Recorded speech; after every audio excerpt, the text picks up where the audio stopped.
안실학기 반생 여러분 모두 평안하셨습니까? 오늘 작년 교과 제12가 한 알의 밀처럼 죽음이라고 하는 제목으로 함께 생각해 보겠습니다. 우리가 지난 제11가에 있어서는 시련 중에 기다림에 대해서 살펴보았습니다. 우리가 하나님을 전적으로 신뢰한다면 우리는 얼마든지 인내할 수 있다고 하는 것은 사실을 우리가 확인했습니다. 오늘은 제12과에 하늘의 밀처럼 죽는다. 이 죽음이 어떤 죽음인가?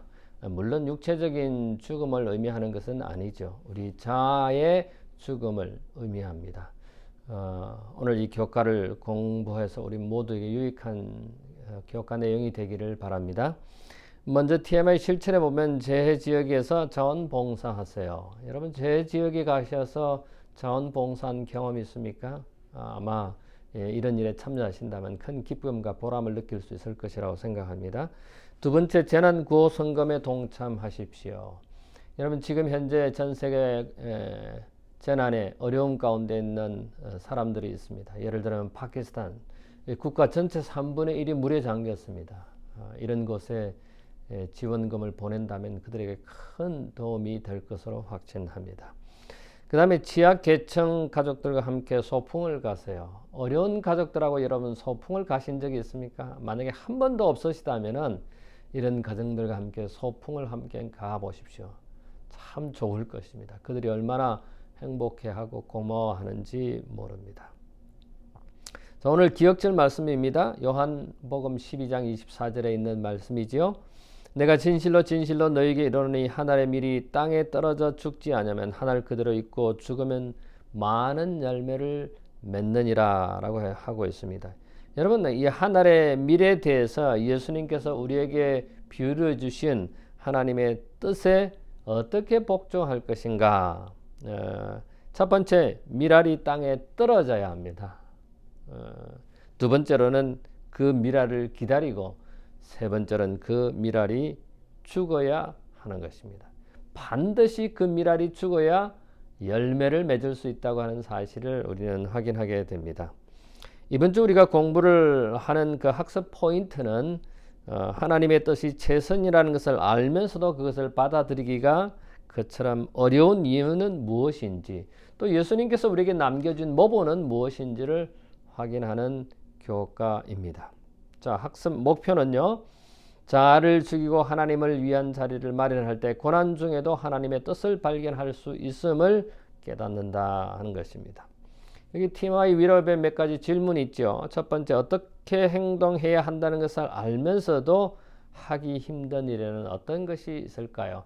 여러분 개개인에게 아마 이런 이슈들이 있을 것으로 생각합니다. 한번 조용히 생각해 보는 기회가 되었으면 좋겠습니다. 두 번째로는 예수님께서 우리를 구원하시기에 포기하신 것은 무엇일까요? 예수님께서 우리를 구원하시기 위해서 포기하신 것, 하늘의 보좌를 포기하시고 또 신의 위치에서 인간의 몸으로 자기 마음을 포기하신 것입니다. 그 다음에 세 번째, 하나님의 뜻을 분별하기에 우리에게 필요한 경험은 무엇인가? 하나님의 자비를 깨닫고 그 다음에 자기를 거룩한 산 제물로 드리고 그 다음에 세 번째, 마음을 새롭게 하는 것이라고 생각합니다. 좀 이따 다시 우리가 자세히 공부하겠습니다만은 네 번째, 하나님의 음성을 듣는 자와 그렇지 못한 자에서 어떤 차이점을 발견할 수 있을까요? 마음과 성격이 다르다는 것을 우리는 알게 됩니다. 예를 들어서 자기 욕심이 있는 것과 자기를 비우는 것, 이 두 가지 차이가 있을 수 있지요. 그 다음에 다섯 번째 질문은 사울의 어떤 행위가 그를 몰락의 길로 이끌었습니까? 사울이 왜 그렇게 나쁘게 몰락하는 과정을 겪을 수밖에 없었죠? 자기가 왕이 된 다음에 하나님 말씀대로 하지 아니하고 자기 생각대로 함으로 인해서 그런 어려움을 당했습니다. 우리의 삶 속에 이런 것이 얼마나 많은지 모릅니다. 내 생각과 내 주장대로 할 때에 하나님의 말씀을 무시하고 하나님의 길을, 하나님의 종의 권고를 무시할 때는 후유증이 크다는 것을 우리는 알게 됩니다. 스가랴 4장 6절의 말씀을 통해서 하나님께서 주시고자 하는 기별은 무엇입니까? 이루시는 분은 성령 하나님이심을 우리가 깨닫게 되는 것입니다. 나는 죽고 내 안에 예수님이 사시도록 하기 위해서 그대가 포기하는 것들은 무엇이 있을까요? 여러분 개개인의 이런 포기해야 할 것들이 있을 것이라고 생각합니다. 그런 것을 한번 생각해 보시게 되기를 바랍니다. 자, 첫째 날입니다. 섬김을 위한 복종입니다. 우리가 섬기기 위해서는 복종, 순종을 해야 되는데 뭘 순종해야 되는지 빌립보서 2장 5절로부터 9절에 보면은 너희 안에 이 마음을 품으라. 곧 누구의 마음입니까? 예수 그리스도의 마음입니다. 그러면 예수 그리스도께서 어떤 마음을, 어떤 삶을 사셨길래 우리는 예수 그리스도의 마음을 모본을 삼아야 되는지.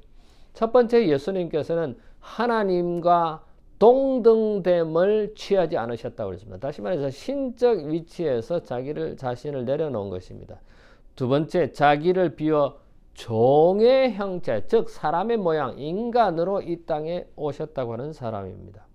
다시 말씀드리면 사람과 같이 되셨다.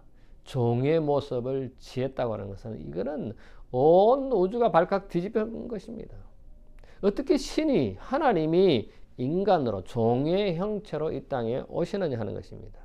사람의 모양으로 이 땅에 나타나시고 자기를 낮추시고 심지어는 십자가에 죽기까지 복종하신 것을 우리는 너무나 잘 압니다. 그래서 빌립보서 2장 5절로부터 9절의 이 내용에서 우리는 어떤 중요한 기별을 발견하느냐 하면은 예수 그리스도께서 자기 자신을 비우시고 사람이 되어서 종의 형체로 이 땅에 오셨다고 하는 사실입니다. 그래서 종처럼 섬기시다가 아무런 잘못도 없으시면서 죽으셨다고 하는 사실입니다. 우리도 이런 마음을 품을 수 있을까요? 예수님께서 하시는 이런 마음 어쩌면 어려울지 모르겠습니다. 그러나 성경은 끊임없이 우리에게 말씀하십니다. 이런 예수님의 모본을 따르라고 하는 것입니다. 물론 자기 자신의 권리를 포기하고 자기 마음을 비우는 그 자체는 어쩌면 고통스럽고 어쩌면 불편하고 어쩌면 시련과 힘듦이 찾아오는 것은 분명할 것입니다.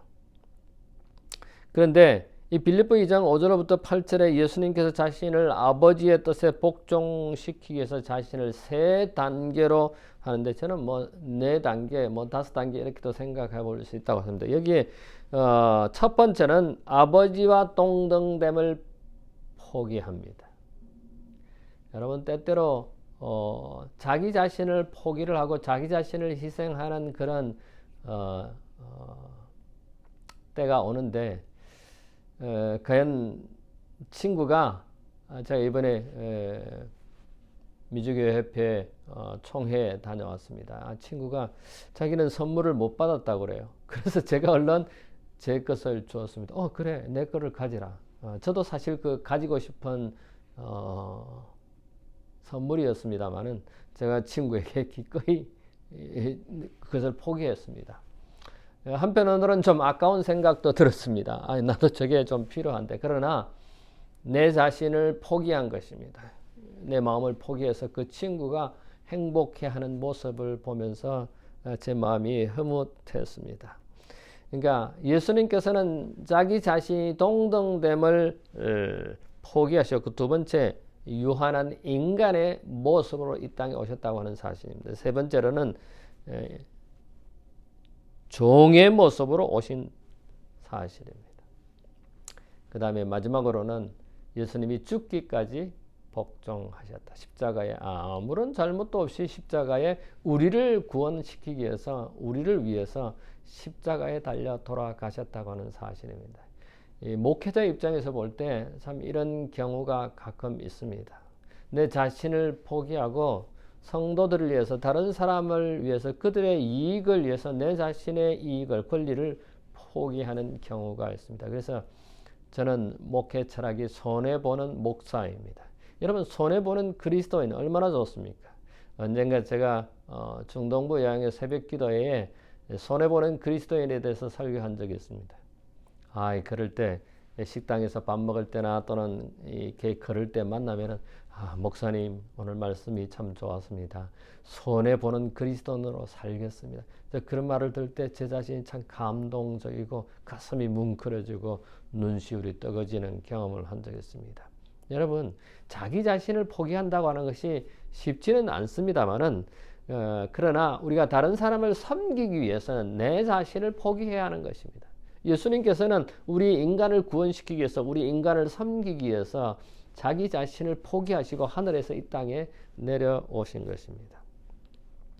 예수님의 이 모범은 우리의 삶의 어떤 분야의 본보기가 되는가? 빌립보서 2장 9절에 있는 말씀을 보면은 가치관이 성경적으로 확립될 때 성령의 역사로 가능하다고 하는 것입니다. 사람을 높이는 것은 하나님의 권리입니다. 사람을 높이는 것은 인간의 권리가 아니라 하나님의 권리라고 하는 사실입니다. 인간의 높이는 그거 사실은 그 개인의 권리를 포기하는 것은 더 나은 나를 위함이라고 하는 사실인 것입니다. 결국은 그렇게 되는 것입니다. 문명이 발달하면서 우리는 욕망이 있고 또 투쟁이 있는 그런 삶을 살아갑니다. 이 문명은 사실은 투쟁 문명이고 싸움 문명이고 전투 문명입니다. 오늘날 대도시는 더 그렇고 더 잘 산다고 하는 그런 나라들에서 사람들의 삶의 모습이 그렇습니다. 그래서 우리는 생활 전선이라고 하죠. 생활의 싸움입니다. 전쟁입니다. 그런 결국 전쟁에는 뭐가 옵니까? 승리가 아니면 사망, 죽음이 오는 것입니다. 세상의 문명은 싸움 문명이고 사망 문명이라고 하는 것입니다. 예수님께서 죽으심으로써 우리의 생명을 가져다 주는 생명 문화를 가져다 주는 예수님께서 죽음에서까지 복종함으로 우리에게 생명을 가져다 주는 그런 위대한 결과를 가지고 오셨죠. 섬기고 굴복하셨던 그리스도의 생애에 대해서 교회증은 3권 107쪽에 이렇게 기록하고 있습니다. 그리스도의 거룩한 생애와 성품은 충성스러운 모본이다. 당신이 하늘 아버지께 대한 그분의 신뢰성을 무한하였다. 그는 아낌없이 완전하게 순종하고 굴복하였다. 그분의 섬김을 받기 위해서가 아니라 다른 사람을 섬기기 위해서 이 땅에 오셨다고 하는 사실은 참으로 감사하고 참으로 위대한 우리 예수님의 선택이 아닌가 생각을 해봅니다. 첫째 날은 섬김을 위해서 주님께서 이 땅에 오셨다고 하는 사실이고, 둘째 날은 하나님의 뜻을 알려면 자아가 죽어야 한다고 하는 사실입니다. 하나님의 뜻이 무엇인지를 진지하게 우리 그리스도인들은 그들의 삶에서 찾아야 하는 것입니다. 로마서 12장 1절로 2절에 그것이 나타나는데, 내 삶에 대한 하나님의 뜻을 알 수만 있다면 모든 것을 그분을 위해 희생할 텐데, 그런 생각을 가질 수가 있습니다. 로마서 12장 1절과 2절에 보면은 바울이 하나님의 뜻이 무엇인가 분별할 수 있다고 이야기하는데, 첫 번째 로마서 12장 1절, 우리를 향한 하나님의 올바른 자비하심을 깨닫는다.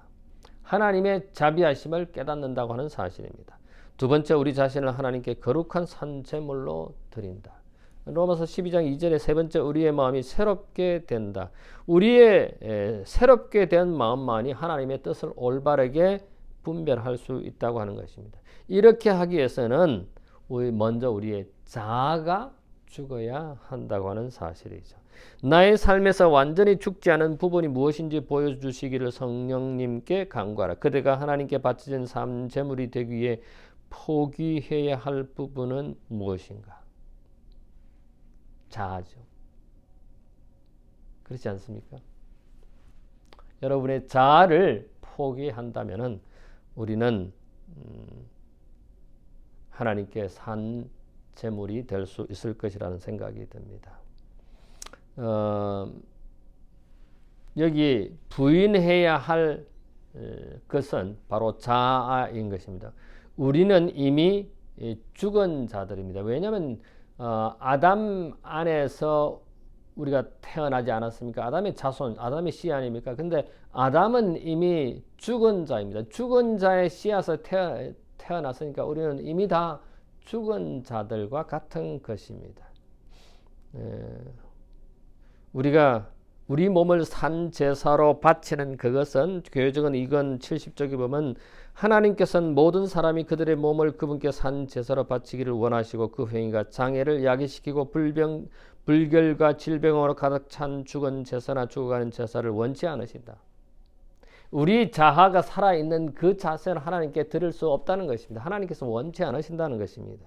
그분께서는 몸이 성령이 거하시는 성령의 전이라고 말씀하신다. 그분께서는 그분의 형상을 지닌 사람들이 당신을 위한 봉사와 영광의 목적을 위하여 몸을 돌보시기를 원하신다. 자, 하나님의 뜻을 알려면 우리 자아가 죽어야 한다고 하는 사실을 확인했습니다. 셋째 날 듣고자 하는 마음입니다. 여호와께서 임하여 서서 전과 같이 사무엘아 사무엘아 부르시는 자 사무엘이 이르되 말씀하소서 주의 종이 듣겠나이다. 이건 사무엘상 3장 10절에 있는 말씀이죠. 우리가 하나님의 음성을 듣는다면은 하나님의 뜻을 발견한다면은 우리는 우리 자신을 죽이고 하나님의 음성을 듣고자 하는 마음을 가져야 한다는 것입니다. 여러분, 성령 하나님의 작고 세미한 음성을 우리에게 끊임없이 말씀하시는데 과연 그 성령 하나님의 말씀하시는 그 세미한 음성을 우리가 알아채고 있는가, 듣고 있는가 하는 것입니다. 모든 것이 잘못된 후에야 왜 내가 듣지 않았던가 후회한 적이 있습니까? 내가 그 성령 하나님의 세미한 음성대로 따라할 걸 이렇게 후회한 적이 있으신가요? 사무엘상에는 여호와의 말씀을 잘 듣는 한 소년과 그 다음에 하나님의 말씀대로 하나님의 음성을 듣지 않고 따르지 않는 한 아버지와 두 아들을 우리는 사무엘상에서 알 수 있습니다. 하나님의 강력한 경고, 하나님의 강하신 말씀이 있었음에도 불구하고 그들은 그렇게 하지 않은 모습을 우리는 사무엘상 2장 12절로 3장 18절까지 있는 말씀을 듣는데, 여기 보면 말씀을 듣는 자와 듣지 못하는 자들 사이에 어떤 중요한 차이점이 있는데, 첫 번째 엘리와 그 아들들은 뭡니까? 하나님의 음성을 그들의 이기심과 욕심 때문에 그 하나님의 세미한 음성을 듣지 못하고 실행하지 못했다고 하는 것입니다. 그런데 사무엘은 어린 아이 마음을 가지고 하나님의 음성을 듣고 따랐다고 하는 것입니다. 그래서 엘리의 아들들의 마음은 하나님께 속하지 않은 것들로 마음에 가득 차 있었기 때문에 하나님의 세미한 음성을 들을 수 없다는 것입니다. 그래서 우리는 우리의 삶에 있어서 이런 하나님의 음성을 듣기를 원한다면, 세미한 목소리를 듣기 원한다면 우리의 마음속에 있는 세상의 것들을 제거해야 되는 것입니다. 포기해야 되는 것입니다.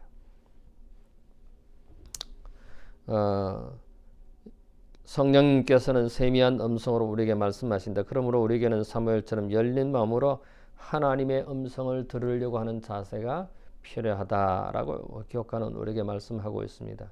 우리의 마음이 하나님의 뜻과 반대되는 수많은 욕구로 가득 차 있을 때는 하나님의 음성을 듣기가 매우 어렵다고 하는 사실입니다.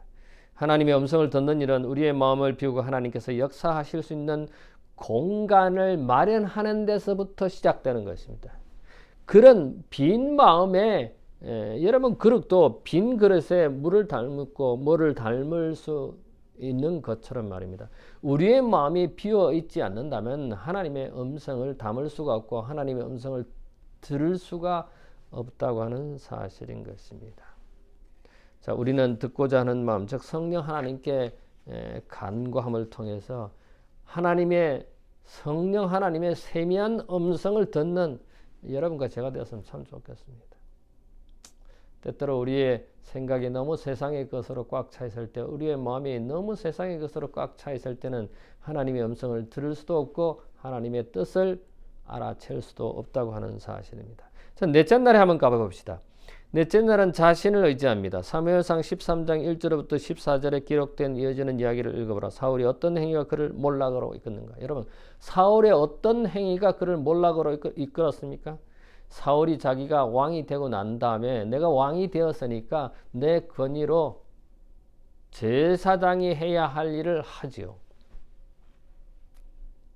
제사장은, 하나님께서는 기름 부음 받은 제사장만 그 일을 하도록 되어 있었는데, 자기가 왕이라고, 내가 제사를 드리겠다고, 제사장이 오지 않는다고 자기가 나서서 하나님께서 이미 말씀하시고 명령하신 대로 하지 아니하고 자기가 제사장 역할을 하는 것입니다. 다시 말씀드리면 사울은 사무엘이 하나님의 말씀을 지시한 것처럼 지키지 아니하고 자기 스스로 제사장 역할을 한 것입니다. 자기 의존의 길로 빠지게 하는 세 단계가 있는데, 첫 번째, 내가 보았다. 뭐예요? 사무엘은 그곳에 없는 것을 보았다. 사실을, 현상을 보았죠. 사무엘이 아직 제사장이 오지 않는 것을 보았다. 두 번째, 사울은 보는 것에서 말하는 것으로 옮겼다. 보는 것뿐만 아니라 블레셋 사람들이 나를 치러 길갈로 내려오겠거늘 내가 빨리 하나님께 제사를 드려야겠다. 하나님의 이름을 불러야 되겠다. 아니죠. 그 다음에 세 번째, 사울은 말하는 것에서 본 것뿐만 아니라 말하는 것뿐만 아니라 자기가 느낀 것을 우리는 압니다. 자신이 직접 번제를 드려야 되겠다고 느꼈다는 것입니다. 내가 제사장 역할을 해야 되겠다고 하는 것을 느낀 것입니다. 이러한 생각들은 그런 느낌의 그런 결과를 가져오게 되었습니다. 인간은 하나님의 말씀에 따라서 행해야 하는 것인데, 인간의 생각, 자기의 주장대로 하는 것이 아니라는 것을 우리는 여기에 확인하게 됩니다. 하나님을 의지하는 것이 아니라 자신을 의지하고, 하나님의 뜻을 구하는 것이 아니라 자기의 주장대로 하는 모습을 우리는 사울을 통해서 확인하게 됩니다. 예수님은 이 땅에 오셔서 본인이 하나님이셨음에도 불구하고 늘 그는 뭐라고 말씀하셨습니까? 기록되었을 때 하나님 말씀대로 하려고 그는 그의 삶을 이 땅에서 살으셨습니다. 하나님의 아들로 이 세상에 오셨지만은 철저히 하나님의 말씀으로 살아간 예수님의 모습을 우리는 생각하면 참 감동을 받지 않을 수가 없습니다. 또 사랑하는 반생 여러분, 우리 모두가 나의 의지가 아닌 하나님을 의지함으로 하나님의 뜻대로 내 주장이나 내 의심대로 하는 것이 아니라 하나님의 말씀, 하나님의 지시대로 살아가는, 행하는, 신앙생활하는 우리 모든 반생들이 되었으면 참 좋겠다는 생각이 가득합니다. 자, 넷째 날에서 다섯째 날로 넘어가 봅시다. 대체물들입니다. 우리가 우리 자신의 힘을 의지할 때 하나님의 뜻을 완전히 복종할 수 없다고 하는 사실입니다. 뿐만 아니라 하나님을 대신하는 다른 대체물들을 의지하게 되는데, 어떤 사람들은 예를 들어 보면요, 어떤 사람들은 우울할 때 밥을 많이 먹는다든지 아니면 쇼핑을 간다든지 그런 일을 합니다. 또 자신이 부족하다고 느낄 때 명예를 얻기 위해서 노력합니다. 어떤 사람들은 배우자와의 관계에 어려움을 겪을 때 친밀감과 재미를 위해서 다른 누군가를 찾는 거죠. 그러니까 다른 길을 가는 것입니다. 그럼 위험한 것이죠. 많은 경우 우리가 하나님인 그분을 대신해서 하나님을 대신하는 다른 대체물들을 의지한다고 하는 사실입니다. 하나님 대신에 의존할 법한 대체물은, 예를 들면 하나님의 거룩한 계시가 필요한 순간 우리는 인간의 논리나 과거의 경험을 의지합니다. 그래서 제가 이 시카고에 와서 첫 부임 설교할 때 지금까지의 제 경험을, 지금까지의 제 신학을, 지금까지의 제 모든 노력을 내려놓고 전적으로 하나님을 의지하겠다고, 신학이 아닌 신앙을 위주로 목회하겠다고 말한 것이 생각납니다.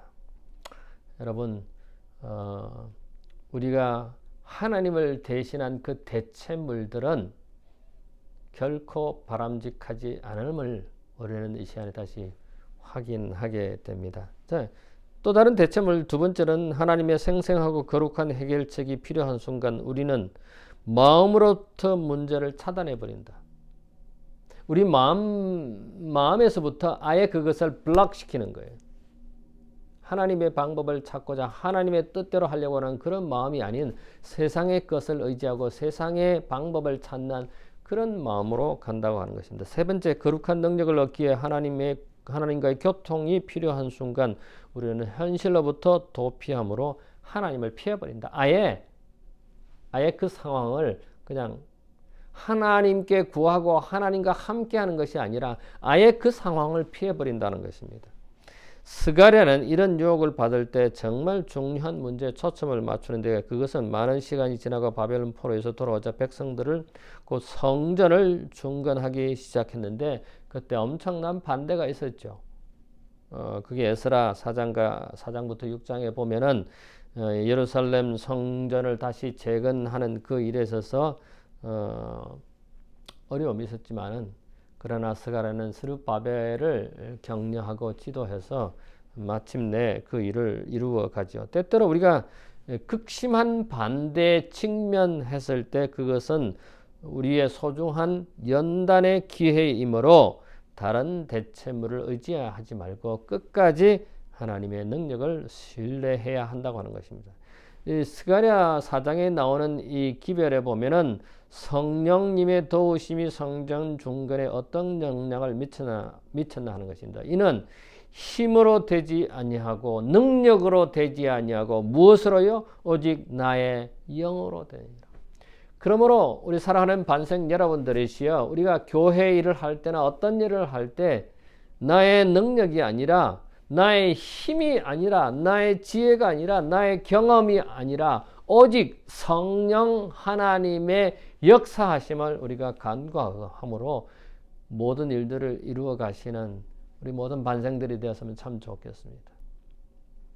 내 힘으로 하거나 내 의지대로 내 능력대로 할 때는 언제나 후유증이 많지만은 하나님의 방법, 하나님의 역사로 이루어지는 것은 후유증도 없고 위대한 일을 역사를 이룰 수 있다고 하는 사실입니다.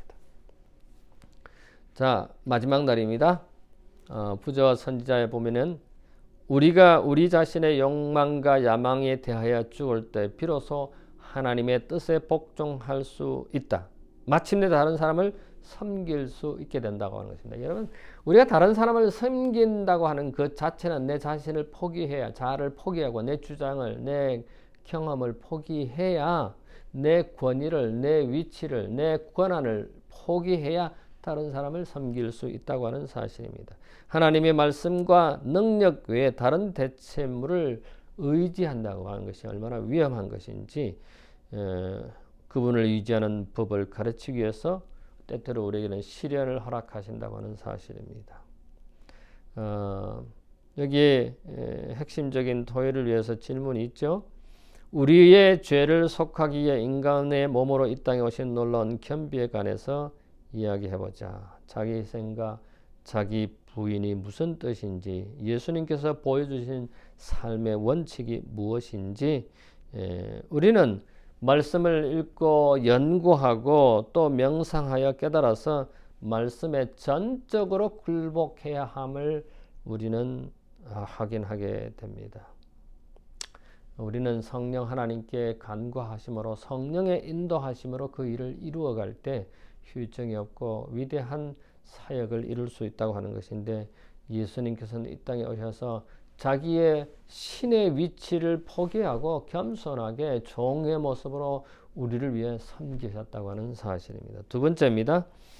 하나님 대신 자신을 의지하고자 하는 사람에게 어떤 조언을 해주실 수 있을까? 성경에 있는 하나님의 지도에 전적으로 복종하는 그런 우리가 되었으면 참 좋겠습니다. 여러분과 제가 우리 모든 반생들이 내 의지, 내 주장이 아닌 내 경험이 아닌 하나님의 영의 인도하심으로 영의 역사로 모든 일이 이루어지는 우리의 봉사나 우리의 헌신이나 우리의 교회 일이 되기를 간절히 바랍니다. 마지막으로 하나님의 뜻에 굴복하는 것을 힘들어하는 사람들에게 이렇게 사는 것이 가장 현명한 방법인 것을 어떻게 실제적으로 가르쳐 줄 수 있겠는가? 여러분, 사람들은 다 한계가 있죠. 근데 하나님은 처음부터 마지막까지 다 알고 계신, 우리가 지난 교과를 공부할 때 계수하신다고 하지 않았습니까? 하나님께서 우리의 모든 일거수일투족을 다 보고 계시는 분이시기 때문에 우리는 하나님의 지도하심을, 하나님의 인도하심을 성령께 간구해서 이루어내는, 마치는, 봉사는 우리 모든 반생들이 참 되었으면 좋겠습니다. 자, 오늘은 하나님의 미랄처럼 우리 자신이 죽어야 되는데 그 자신이 죽는다고 하는 것은 우리의 자아, 우리의 주장, 우리의 의기심, 우리의 능력, 우리의 체험, 우리의 모든 것을 내려놓을 때, 그런데 때때로 하나님께서 우리를 시련을 주시는 것은 이런 시련을 통해서 하나님의 뜻을 알게 하기 위함이라고 하는 것입니다. 자, 하늘의 미랄처럼 우리 자신을 내려놓을 때 하나님의 뜻을 온전하게 이룰 수 있다고 하는 사실입니다. 그 다음에 이제 우리 제13과 우리 이 교과에 그리스도와 함께 받는 고난 제3기 이것의 마지막 부분입니다. 네, 여러분, 마지막 부분은 결론 부분과 같습니다. 고난 받는 그리스도, 이 땅에 오셔서 고난 받는 그 그리스도가 최종적으로 어떤 모델이 되고 우리에게 어떤 유익을 끼치는 것인지 한 주간 이 교과 말씀을 연구하셔서 우리 모든 반생들에게 큰 유익이 있게 되기를 바랍니다. 자, 잠시 머리를 숙일까요? 고마우신 우리들의 하늘 아버지, 우리를 하나님의 백성으로 선택해 주시고 또 우리와 함께 하시는 하나님으로 인해서 참으로 감사를 드립니다. 때때로 우리의 주장과 우리의 이기심대로, 우리의 경험대로, 우리의 생각대로 하는 경우가 참 많습니다. 그 봉사든 또 하나님의 일이든 무슨 일이든 간에 우리의 주장이 아닌, 우리의 이기적인 생각이 아닌 우리의 모든 이기적인 인간적인 것을 내려놓고 하나님의 뜻을 구하는, 성령 하나님의 지도하심을 구하는 우리 모든 반생들이 되도록 인도해 주시옵소서. 분명한 사실은 그 미랄이 땅에 떨어져서 죽지 아니할 경우에는 열매를 맺지 못함을 우리는 확인합니다. 우리 모두가 하늘의 미랄처럼 이 땅에 떨어져서 죽음으로 많은 열매를 맺는 우리 모든 반성들 되도록 인도해 주시옵소서. 감사하오며 예수님 이름으로 기도하옵나이다. 아멘.